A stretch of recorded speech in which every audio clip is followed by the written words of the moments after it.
আমি বানাচ্ছি কাতলা কালিয়া। মাছ ভেজে রেখে দিয়েছি। মাছ ভাজার তেলে গোটা গরম মশলা,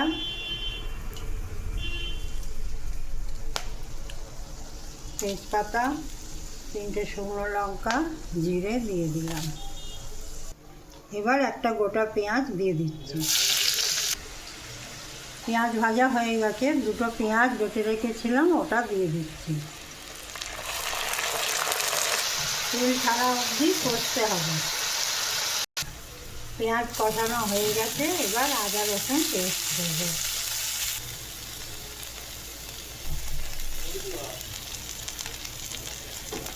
এবার টমেটো আর কাঁচা লঙ্কা পেস্ট দিচ্ছি।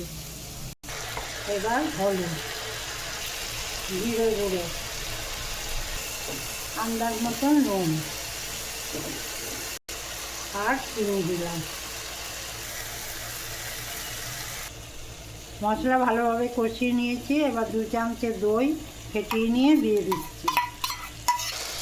ভালো করে কষিয়ে নিয়েছি। এবার আন্দাজ মতন জল দিয়ে দেবো। ফুটে গেছে, এবার ভাজা মাছগুলো দিয়ে দিচ্ছি। হয়ে গেছে, এবার ঘি দিয়ে নামিয়ে নেব।